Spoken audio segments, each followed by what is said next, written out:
5, nesta manhã de terça-feira. Já nós vamos conversar aqui no programa com o diretor do Centro Cultural aqui de Caicó, o Alexandre Muniz. O teatro está se preparando aí para reabrir as suas portas. Mas calma, gente, não é para espetáculos. Daqui a pouco ele vai explicar aqui detalhes para os ouvintes aqui do nosso Panorama 95, porque agora é a hora do quadro Check-up no rádio. Panorama 95 apresenta Check-up no rádio.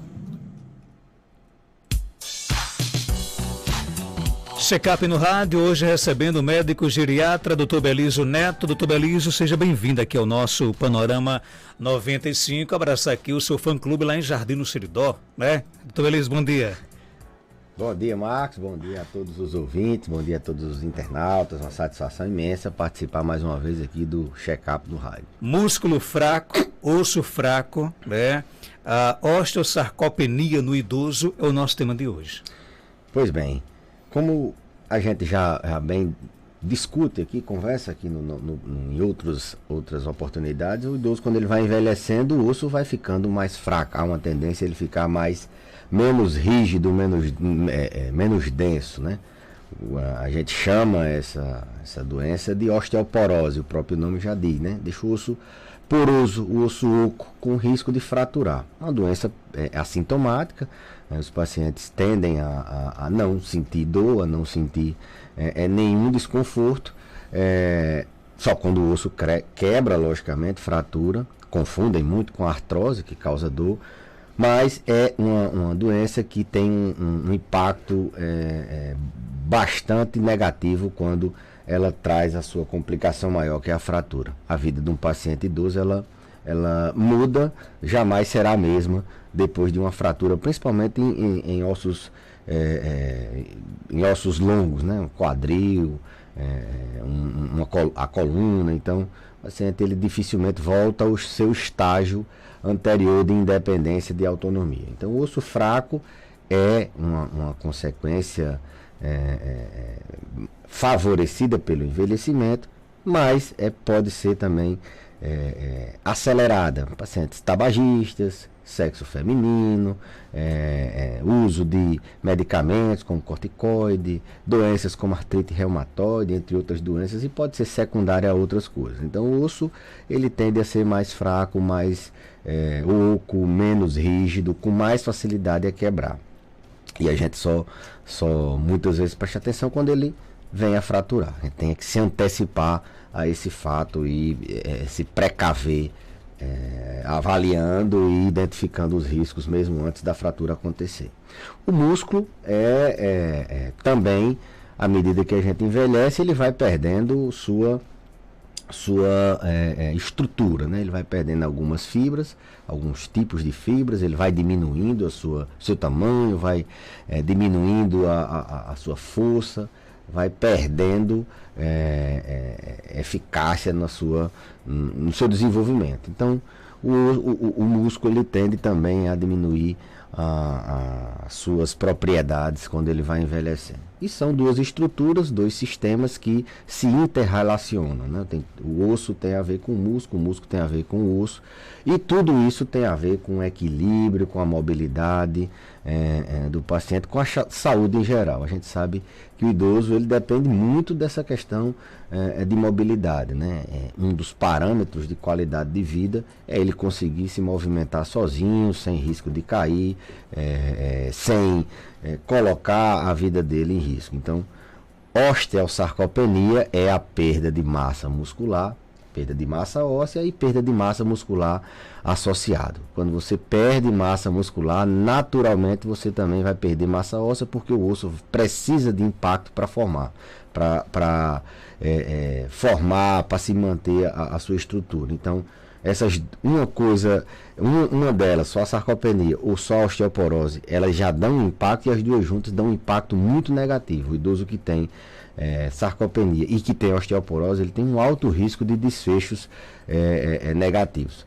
Embora a gente possa conviver sim com essas duas situações e só perceber quando um evento negativo aconteça. Por exemplo, a gente pode simplesmente encontrar na ilha uma pessoa osteosarcopênica e uma sem osteosarcopenia, uma com massa muscular e com a massa óssea ruim, e outra, dois idosos caminhando e a gente não perceber tanta diferença. Entretanto, aquele que tem o osso fraco e o músculo fraco, que tem a osteosarcopenia, ele vai evoluir num evento adverso, por exemplo, numa queda, de forma totalmente diferente daquele outro que tem o osso bom, que tem o músculo bom.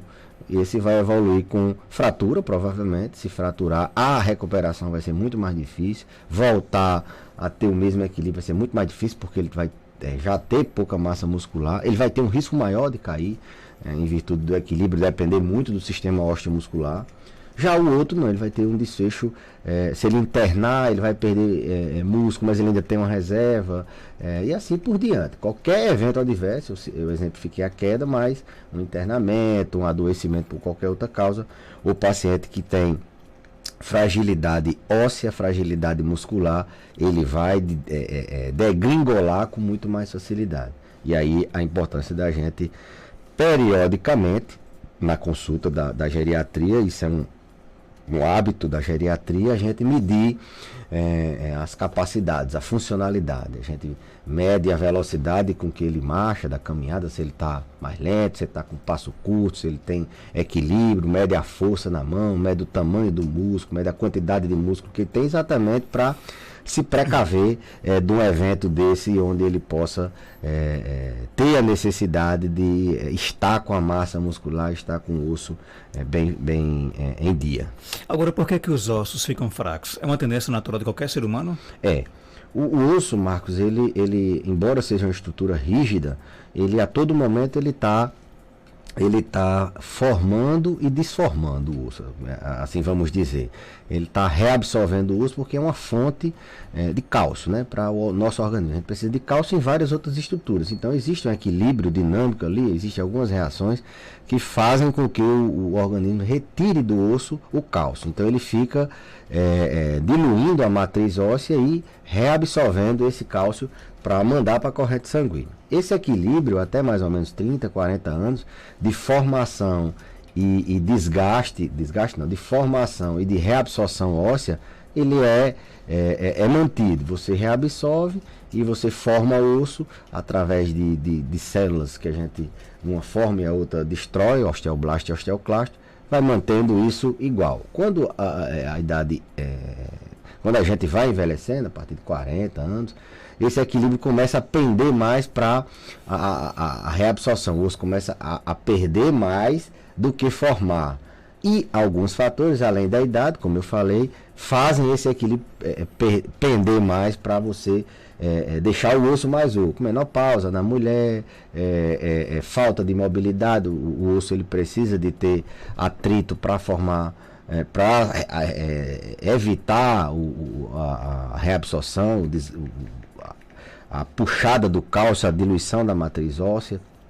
Doenças favorece isso. Então a idade sim favorece. Doenças, alimentação, tipo de atividade física, mobilidade, tudo isso vai favorecendo. São fatores de risco para o osso ficar mais oco, ficar mais poroso, a gente ter osteoporose, por causa desse desbalanço, desse desequilíbrio na formação e na reabsorção óssea. Agora, existem semelhanças entre a osteosarcopenia com a osteoporose, ou uma coisa não tem nada a ver com a outra? Tem tudo a ver uma coisa com a outra. A osteosarcopenia, ela é a osteoporose com a sarcopenia. É o osso oco com o músculo fraco, né? Com o músculo sem força, o músculo diminuído. Sarcopenia é exatamente isso.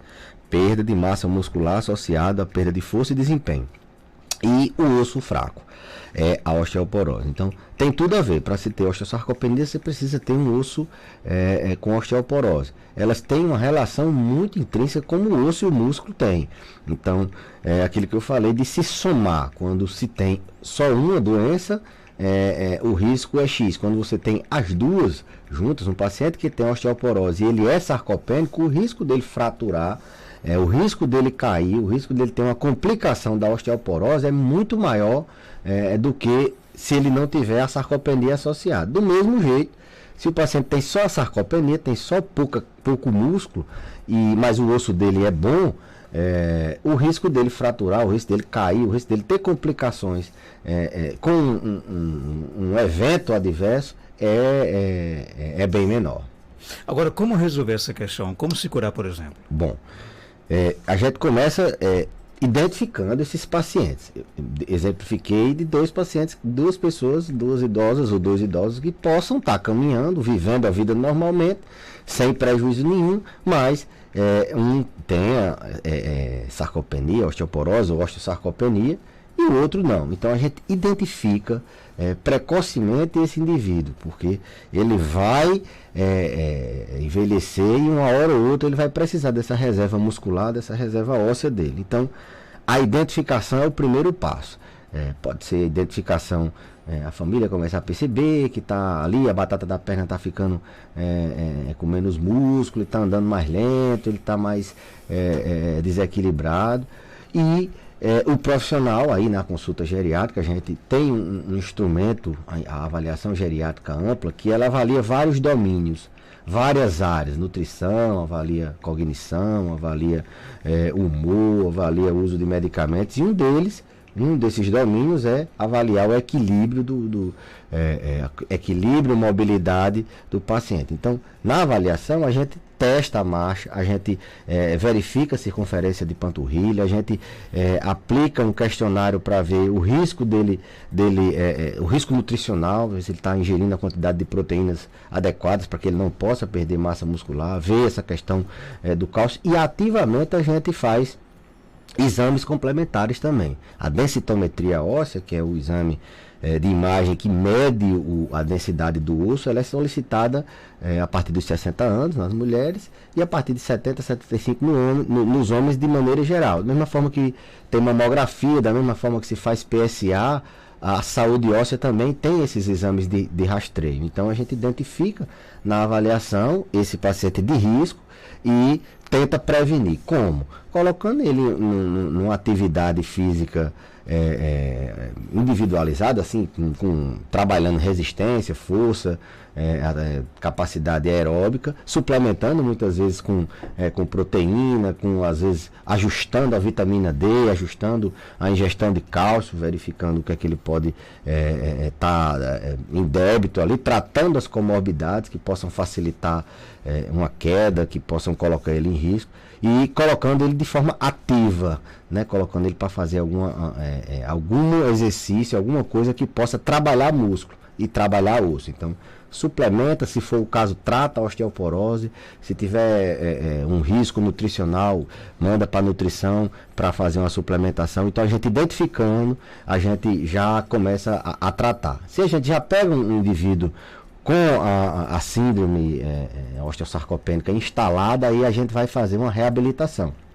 A gente vai do mesmo jeito enxugar a prescrição, fazer uma avaliação dos medicamentos que possam estar atrapalhando, possam estar perpetuando, assim vamos dizer, essa síndrome, deixando o osso fraco, mais fraco, o músculo mais fraco, dá uma limpada na prescrição, coloca para trabalhar equilíbrio, coloca para trabalhar a força, coloca para trabalhar a resistência, coloca um suporte nutricional, pesquisa, trata a osteoporose, e assim a gente tenta reabilitar, deixar ele com a quantidade pelo menos adequada, ou parar de perder, porque seria muitas vezes a gente não consegue, ou o objetivo nem sempre é colocar você numa hipertrofia daquelas que a gente vê na televisão, daqueles fisiculturistas, mas é você parar de perder. Você parando de perder já é um grande avanço.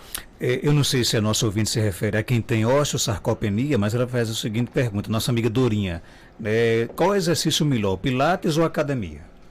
Olha, os dois são muito bons. Até para quem tem essa doença? Até para quem tem essa doença. São excelentes exercícios. O pilates, ele tem a vantagem de trabalhar além da força, ele trabalha também equilíbrio e flexibilidade. A academia, ela trabalha também equilíbrio, trabalha também, mas ela trabalha muito essa questão da resistência, do exercício contra-resistido, de formar músculo. Os dois são excelentes. O que tem que ter associado também aí no mundo ideal era uma atividade também aeróbica, né? Uma caminhada, uma corrida, uma pedalada, até mesmo a própria piscina. Então, o segredo é você ter atividade de fortalecimento muscular, trabalhar força, trabalhar equilíbrio, flexibilidade, mas também trabalhar essa questão aeróbica. Isso é o segredo da longevidade na parte de exercícios físicos. Então, assim, ambos são muito bons dependendo das comorbidades de cada paciente. Tem uma pergunta aqui da nossa ouvinte, aqui no nosso Facebook, ela quer saber o seguinte: meu pai tem 75 anos de idade e vive reclamando de dores nas pernas, né? Nunca foi aí a um especialista para saber o que tem causado essa dor. Pode ser a osteosarcopenia? Pronto. É uma doença que, assim, é uma síndrome, na verdade, que ela, por si só, ela não causa dor, né? Ela tem as doenças, os fatores precipitantes que causam a síndrome, eles podem causar dor, mas a doença mesmo em si não. Agora, há uma relação muito assim, próxima de doenças osteoarticulares com essa síndrome, né? Por exemplo, a osteoartrose. Pacientes que têm osteosarcopenia, boa parte deles tem também artrose, o desgaste não só do osso, não do osso no caso, o desgaste da junta, né? Da articulação, né? A gente está falando aqui do osso, no caso da osteoporose, do osso íntegro. Já na articulação, do osso se liga com o outro, aí a doença é artrose. Então, dor é muito mais causada por artrose, por doença nos tendões, tendinite, por fasciite, por outras causas, do que mesmo pela síndrome osteosarcopênica. A síndrome ela vai complicar com dor por causa da fratura, mas não é uma hipótese da gente, ele está com dor, a gente vai pensar numa osteosarcopenia. A gente vai pensar principalmente em dores de origem osteoarticular, na junta, na articulação. Tem perguntas no WhatsApp? Bom dia, Marcos Dantas. Bom dia, doutor Belísio. Eu quero fazer uma pergunta ao doutor Belísio, não é nem da área que ele está falando.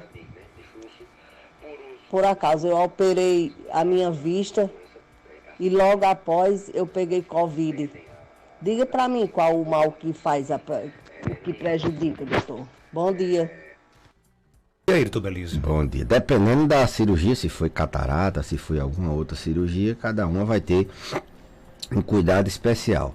Mas, sinceramente, eu ainda não li nada sobre pós-operatório de cirurgia ocular e a Covid. Confesso que eu não tenho nenhum, assim, orientação diferente. Se com a Covid a gente pode ter um manejo diferente. A gente sabe que a Covid é uma doença que causa trombose, o olho também tem vasos sanguíneos, isso pode aumentar o risco, a gente infere, né? E pode ter um risco maior de trombose, mas uma ação num pós-operatório de uma cirurgia ocular, não sei se tem um cuidado diferente. O que tem que se fazer são os cuidados normais, que já devem ter sido orientados após a cirurgia. Aquilo que evitar exposição à luz por algum tempo, colocar o colírio na hora certinha e assim por diante. Não tem uma orientação que eu saiba especial, não.